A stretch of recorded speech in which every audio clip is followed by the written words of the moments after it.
El viernes pasado, una tarde de mucho calor, en la ciudad autónoma se organizó una movilización para repudiar el crimen de Cristian Ferreira, para exigir justicia, que haya justicia para los autores materiales y los autores intelectuales.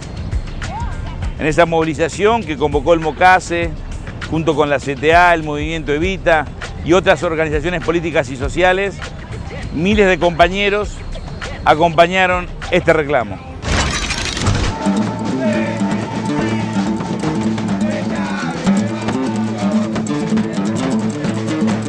Vinimos en apoyo a los compañeros del MOCASE por el compañero que asesinaron, este empresario sojero Cicioli ahí en Santiago del Estero. Vinimos a bancarlos a los compañeros, a bancar la actividad que convocaron. Nosotros como peronistas y sobre todo como jóvenes, lo que más nos movilizó siempre fue el tema de las injusticias. Para nosotros, lo que queremos es una necesidad de justicia siempre.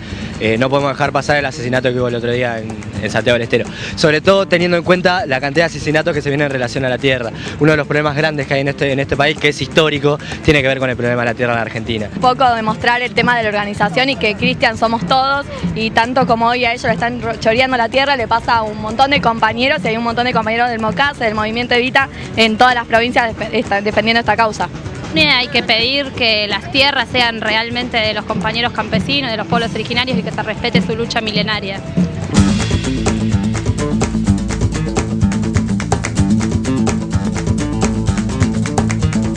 En todas las provincias tenemos casos, el Movimiento Nacional tiene trabajo territorial en muchas provincias y en cada una de ellas las manifestaciones tienen su particularidad, pero es la misma, digamos. El agronegocio está avanzando y la megaminería están avanzando sobre los territorios campesinos, proponiendo otro modelo que excluye, que mata, que asesina.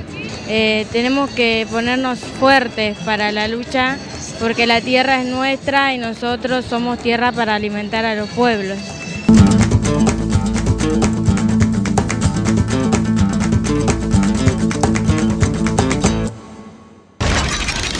Vamos a escuchar a una mujer que conoce como pocos el problema de la tierra en el interior de nuestra patria,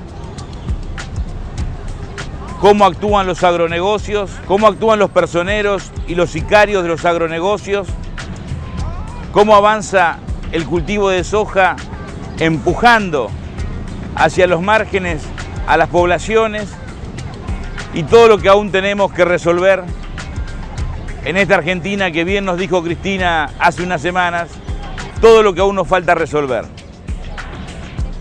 La presidenta mandó una ley de tierras al Congreso que debe ser tratada y aprobada, y también debemos discutir la concentración que se produjo en nuestra historia, sobre todo consolidándose en la década de los 90 en detrimento de los pequeños y medianos productores, cómo el avance de la soja expulsa a los centros urbanos a centenares, miles de personas de diversas comunidades, y cómo la violencia, como la muerte, de la mano de la necesidad de un lucro irracional, se va imponiendo, y no siempre el Estado llegamos para actuar como corresponde en defensa de los más débiles.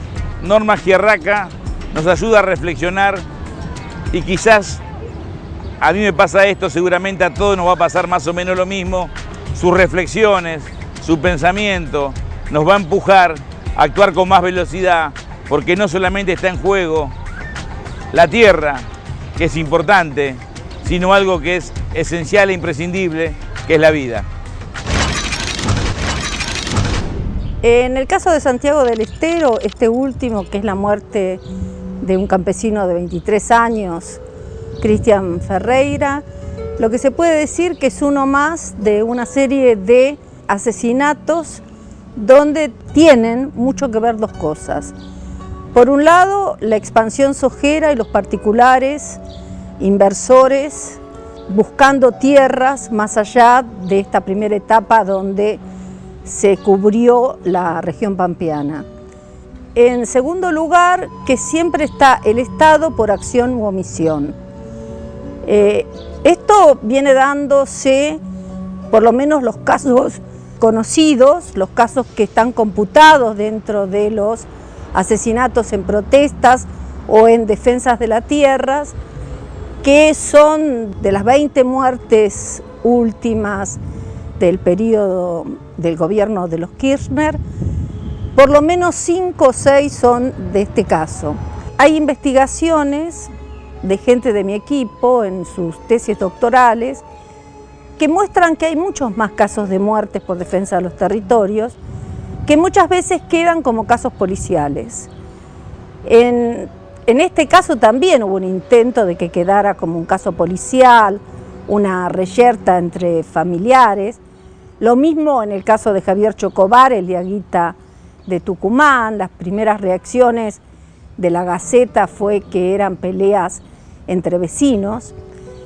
Pero en realidad, como hay organizaciones y hay sujetos políticos atentos y tratando de que estas cosas no pasen, muchos de esos casos se los saca de la órbita policial para ponerlo donde realmente hay que poner, que es en este enfrentamiento por los territorios entre estos capitalistas que están buscando tierras para la expansión de la soja, que es un buen negocio, y muchas veces no solo la soja, sino lo que nosotros en general llamamos el agronegocio, que puede ser la soja, pueden ser los ingenios, puede ser otro tipo de ganaderías, pero siempre hay un inversor y en algunos casos, no muchos, pero en algunos casos se trata de inversores inmobiliarios. En el sur hay mucho de eso, de inversores inmobiliarios que tratan de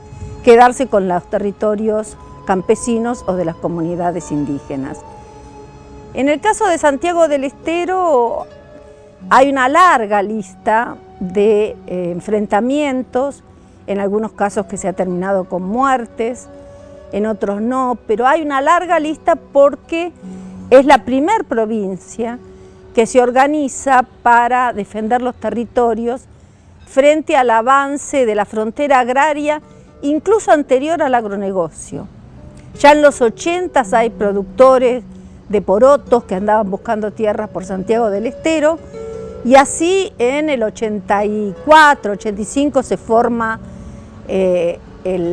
la cooperativa de los Juríes, que es como la piedra fundacional de lo que después en 1990 sería el movimiento campesino santiagueño, el MOCASE. Y esta decisión de los santiagueños de no dejar sus tierras, no dejar sus territorios y litigar, y el hecho de que hayan tenido abogados jóvenes que han estado junto a ellos, han litigado con lo que tienen a mano los campesinos para estas circunstancias, que es el Código Civil, o sea, lo que se llama la Ley Veinteañal, que forma parte, es un artículo del Código Civil. Es muy difícil la ida a los tribunales de los campesinos. Y por otro lado, es muy difícil esa relación entre un mundo y una cultura campesina y el mundo judicial, que están formados casi con el derecho privado absoluto de la tierra y con una mentalidad casi pampeana de la propiedad. Entonces hay una tesis doctoral de gente de mi equipo que demuestra cómo ese encuentro en tribunales entre el campesino y sus abogados y los abogados de los inversores y el juez, de alguna manera, tomando decisiones que son decisiones de un sentido común muy atrasado, jurídico, que no toma en cuenta lo que la avanzada jurídico llama pluralismo jurídico. O sea que no hay una sola forma de legislación, sino que hay varias formas de legislación y que hay que tomarlo en cuenta, hay que tomar en cuenta las culturas. Por ejemplo, la cultura campesina, el bosque y la tierra, que es la tierra para rotar, es muy importante. ¿Qué dice el juez? El juez dice, bueno, están litigando, le doy 2 hectáreas, porque una familia, más de 2 hectáreas, ¿para qué? Esa es un poco la historia de Santiago del Estero, es una historia de una lucha que lleva 26, 27 años y en general los inversores se cuidan porque saben que es una población muy organizada pero seguramente en este caso estamos frente a un inversor prepotente que quiso hacerse en forma violenta de la tierra del campesino.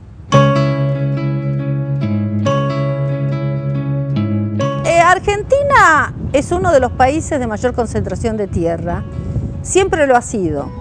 Ustedes recuerden que el Estado-Nación argentino se forma, el Estado moderno argentino se forma con un hecho violento que es la acaparación de tierras a las poblaciones originarias mapuches y el reparto de esa tierra a quienes habían financiado esas campañas.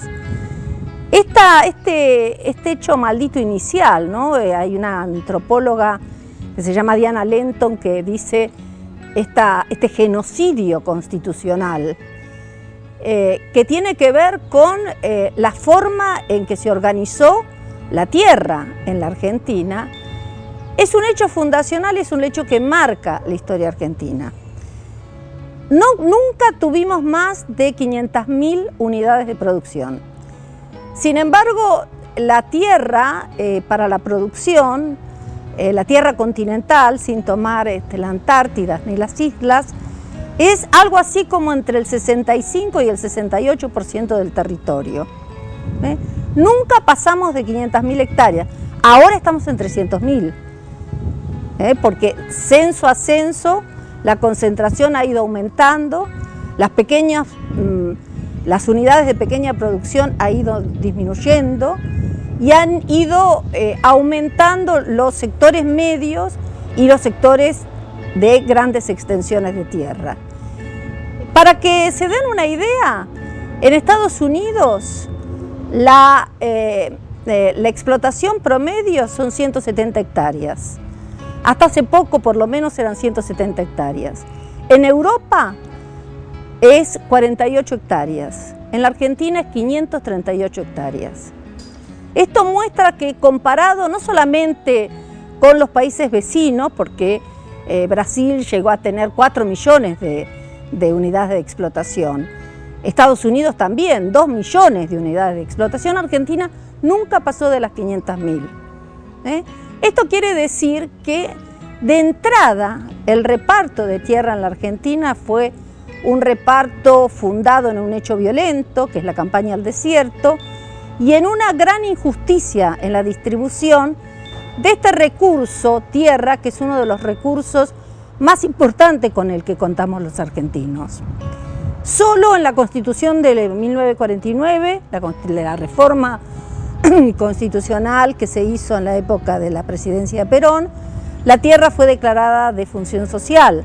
Nada más. Después nuevamente la Constitución del 58 saca ese articulado y la Constitución es muy dura en cuanto a la propiedad privada de la tierra, y la verdad es que esto es algo que, si bien no tiene que ver con este gobierno, con el anterior, no, con el anterior tiene que ver con la fundación de la Argentina, en algún momento habría que discutirlo, debatirlo. La Argentina nunca tuvo reformas agrarias. Se dijo que no se necesitaba. ¿Por qué? Bueno, porque no había poblaciones campesinas que presionaran por las reformas agrarias. Había habido estos grandes terratenientes que se habían apropiado de la tierra y las migraciones, los colonos, a quien se les daba la tierra en parte en propiedad y en parte en arrendamientos. Y durante buen tiempo estas poblaciones, que eran poblaciones inmigrantes, estuvieron bastante subordinados al sector terrateniente. Entonces, lo que habría que ver es qué quedó de esa historia y poner en debate. Lo que se necesita en la Argentina es poner el debate, no solamente el uso de la tierra, sino la propiedad de la tierra.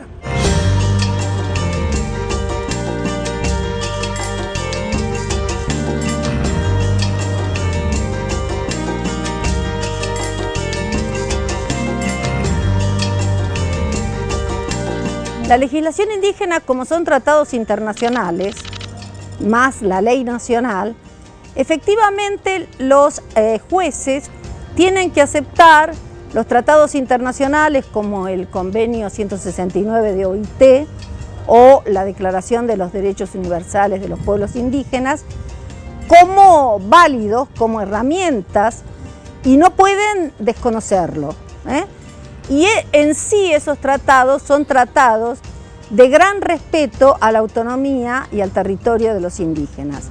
No pasa lo mismo con los campesinos. Los campesinos para litigar tienen solo el Código Civil y este artículo de la ley veinteañal, y entonces indudablemente cuando se enfrentan al inversor, se enfrentan a maneras distintas de ver la cuestión de la tierra. Entonces ahí el problema es cuál es válido, ¿no? Si no, tendría que haber una modificación en la cultura argentina, como lo hay en la cultura latinoamericana, acerca del sentido de la tierra. Porque como yo siempre digo, la tierra es un concepto polisémico.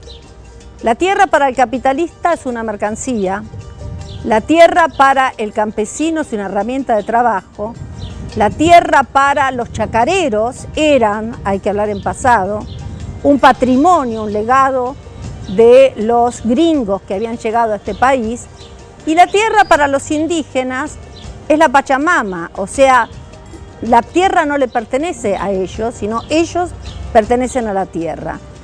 Esto, que tiene mucho que ver con los reconocimientos y las democratizaciones de estos últimos 20 o 30 años, es muy difícil de introducirlo en el debate jurídico argentino.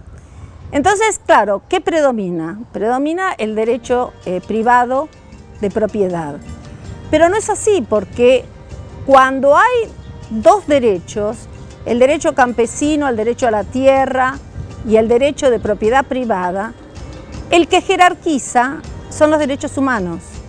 Y en los derechos humanos, el derecho a la vida y el derecho a la reproducción es uno de los primeros derechos humanos.